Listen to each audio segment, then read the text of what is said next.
வணக்கம். இப்போ நம்ம தயிர் சாப்பாடு எப்படி செய்ய போகிறோன்னு பார்க்கலாம். இதில் எப்படின்னா, இந்த தயிர் சாதம் செய்கிறதுக்கு நம்ம ஒரு ஆள் சாப்பிட்ற அளவுக்கு நான் வந்து ஒரு அரை கப்பு பச்சரிசி எடுத்து வச்சுருக்கேன்.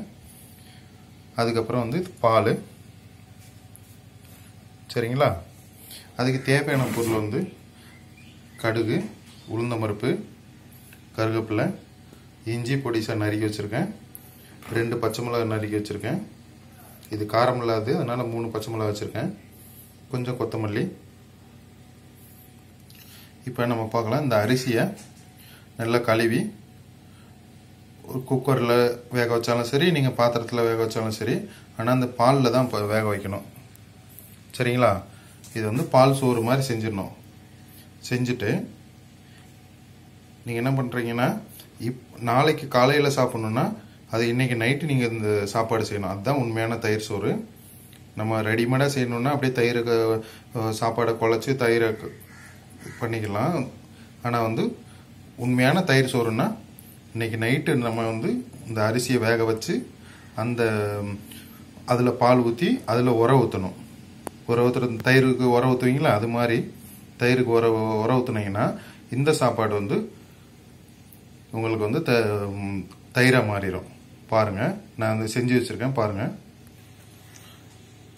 இது பாருங்கள், இது நேற்று நைட்டே வந்து சாப்பாடு பால் சாப்பாடு, அதாவது பாலில் வேக வச்ச சாப்பாடு. இதை வந்து தயிரும் ஊற்றி வச்சிருந்தேன். இப்போ இது தயிராக மாறிடுச்சு. இதில் தான் நம்ம எப்படி தாளிக்கிறதுன்னு பார்க்க போகிறோம். பாருங்கள், இப்போ பாருங்கள், ஒரு கடாய் எடுத்துக்கோங்க. இதில் ஒரு 2 ஸ்பூன் எண்ணெய் ஊற்றிருக்கேன். உங்களுக்கு தேவையான அளவு எண்ணெய் ஊற்றிக்கோங்க. நம்ம ஒரு ஆள் சாப்பிட்றதுனால கொஞ்சமாக எண்ணெய் ஊற்றிருக்கேன். இப்போ இதில் நம்ம இந்த கடுகு,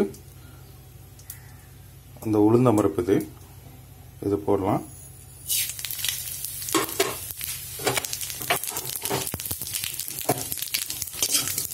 ரொம்ப லோ ஃப்ளேமில் வச்சுக்கோங்க. ஏன்னா இதுக்கு நம்ம வந்து வெறும் தாளிக்கு மட்டும்தான் போகிறோம். இதில் வச்சாச்சு. இப்போ வந்து நம்ம இந்த கருவேப்பிலை போட்டுக்கலாம். அப்புறம் இஞ்சி போட்டுக்கலாம், பச்சை மிளகாவும் போட்டுக்கலாம்.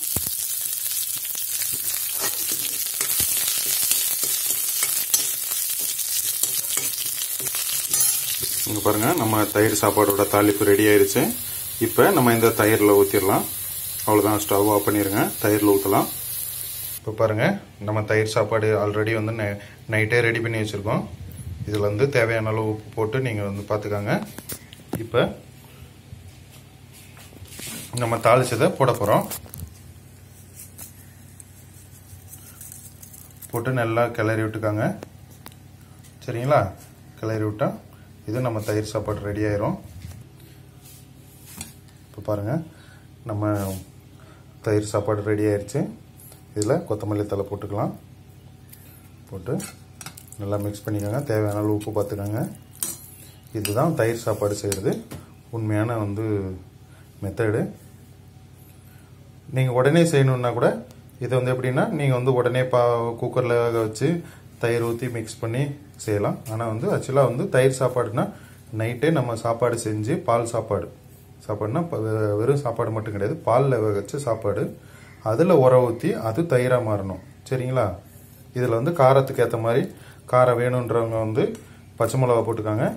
இல்லை காரம் இல்லை, எனக்கு சாதா வேணும்னா நம்ம வர மிளகா இருக்கும், இந்த நம்ம காஞ்ச மிளகான்றோம்ல, அது தாளித்து மேலே ஊற்றுக்காங்க, சரிங்களா? தயிர் சாப்பாடு ரெடி ஆயிடுச்சு.